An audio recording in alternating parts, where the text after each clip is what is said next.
Oi, gente. Hoje nós vamos ler o capítulo 3, cujo título é Senso Cristão. Nesse capítulo 3, eu vou dividir ele em duas partes. Vamos iniciar? Quando você confessa continuamente, agradeço a Deus, embora pareça que a montanha, que é o problema, está ficando maior, ela não está. Em nome de Jesus, com os olhos da fé, eu a vejo sendo removida. Alguém pode dizer, só um louco diz isso. Se a montanha ainda está lá, se o problema ainda está lá e você sabe que está, você não pode negar a existência dele. Quando começo a ensinar esse tema, às vezes as pessoas dizem que isso soa como ciência cristã. Gosto do que o irmão Kenneth Reagan disse. Isto não é ciência cristã.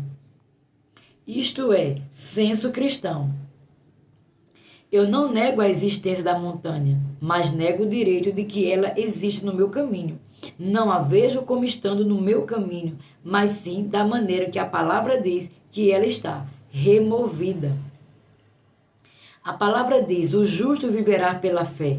Hebreus 10, 38. E não por vista, porque andamos por fé e não por vista. Segundo Coríntios capítulo 5, verso 7. Mas muitos cristãos estão andando por vista e não por fé. Deixe-me lhe dar uma ilustração.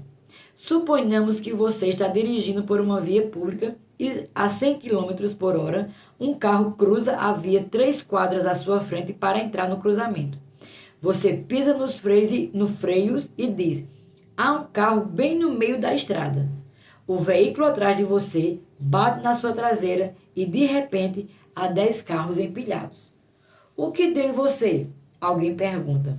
Havia um carro na avenida. Você responde.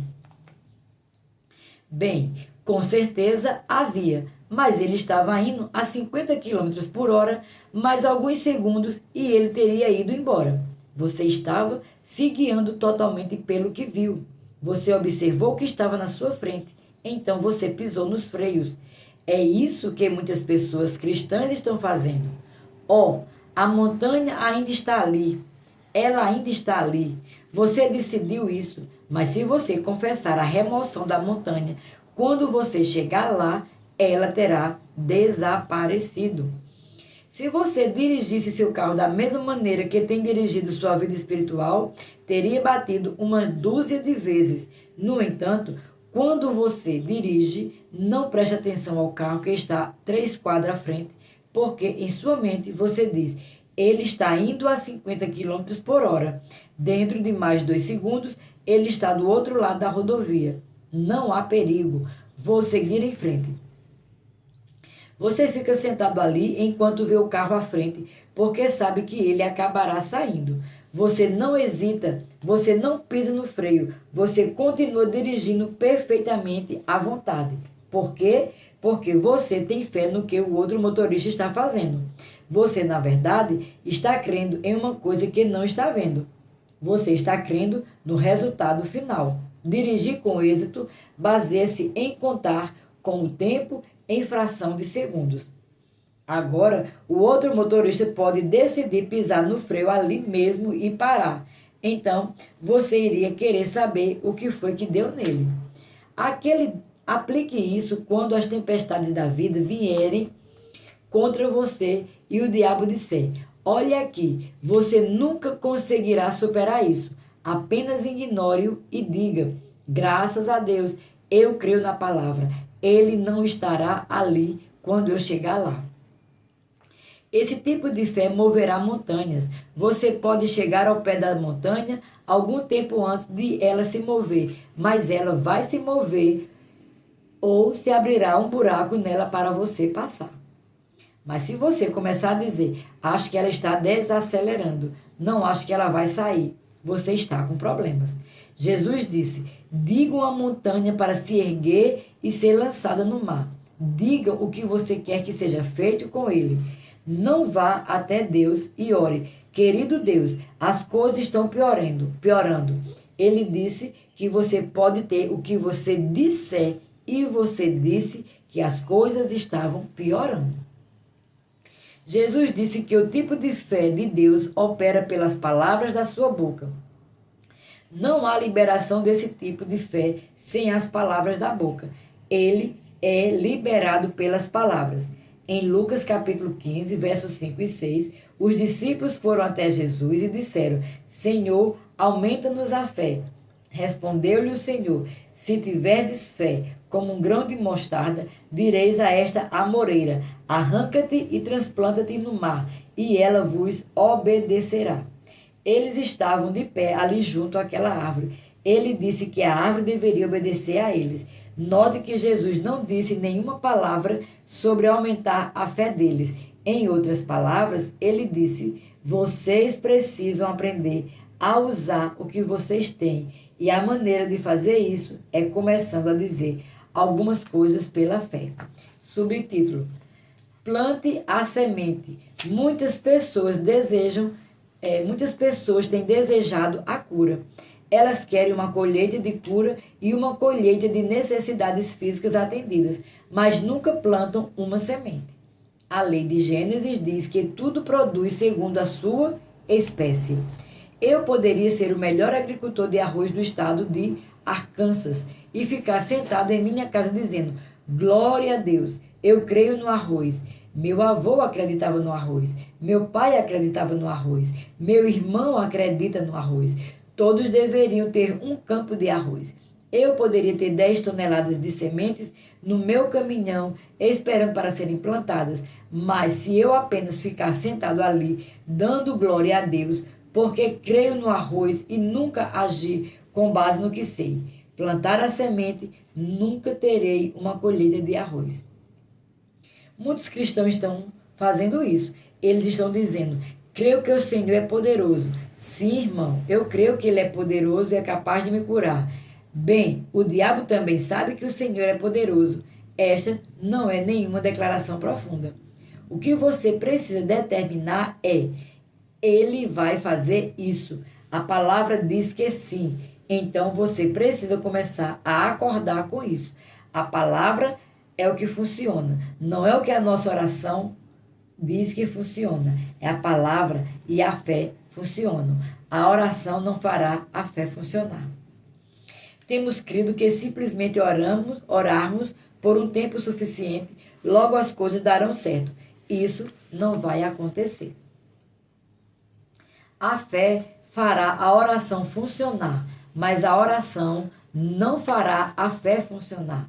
Não se esqueça, a fé funciona sem a oração, mas a oração não funciona sem a fé. Com base na palavra de Deus, creio que você pode ter o que você disser. Muitas pessoas não recebem isso porque nunca controlam suas palavras. Jesus disse isso: não fui eu, estou apenas lhe dizendo o que ele disser. Ora, eu sou esperto bastante para acreditar que Jesus sabia o que estava dizendo. Jesus fez uma declaração profunda que diz que você pode ter o que você disser. Subtítulo: Através do conhecimento de Deus.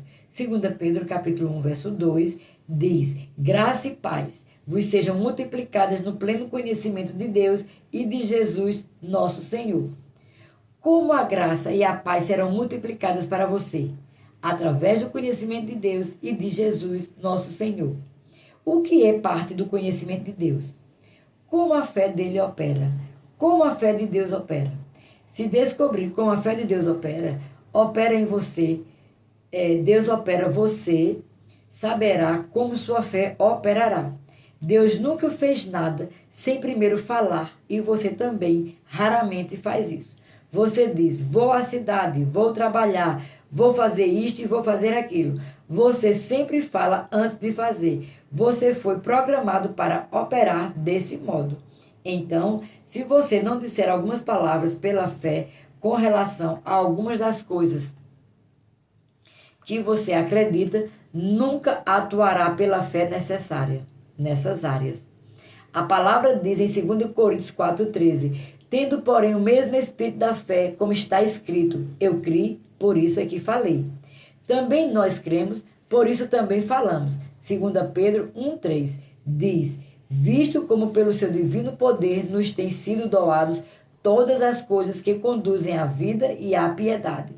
pelo conhecimento completo daquele que nos chamou para a sua própria glória e virtude, com o seu poder divino, nos deu todas essas coisas através do conhecimento de Deus. Ele está dizendo que se você tiver conhecimento de Deus, então você tem o entendimento de Deus, a sabedoria de Deus, e a sabedoria de Deus é a palavra de Deus. Então, ele disse que lhe deu, pela sua divina habilidade, todas as coisas que lhe dizem respeito à vida e à piedade. Ora, se a cura não diz respeito à vida, o que diz? As finanças também dizem respeito da vida. Paulo disse: o meu Deus, segundo a sua glória, riquezas em glórias, há de suprir em Cristo Jesus cada uma das vossas necessidades. Filipenses 4,19. Se há provisões abundantes para a vida e a piedade, você deveria ter abundância em nome de Jesus. A palavra diz que você pode tê-la se agir com base na palavra da fé. Logicamente, isso não acontecerá da noite para o dia. É algo que quero deixar bem claro neste livro. Não acontece apenas porque você disse isso ou duas vezes, mas sim, quando você afirma continuamente o que a palavra de Deus diz, até que entre no seu espírito e se torne parte de você. Tiago capítulo 1, verso 21 diz: acolhei com mansidão a palavra em vós implantada, a qual é poderosa para salvar a vossa alma. Ele disse que a palavra de Deus implantada no seu espírito salvará a sua alma. Ela o libertará de todas as circunstâncias adversas da vida.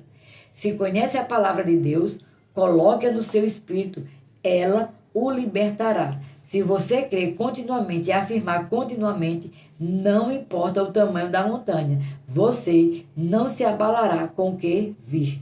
Você deve ser motivado somente pelo que crê. A palavra é autoridade final. Paramos por aqui. Até o próximo vídeo. Em nome de Jesus.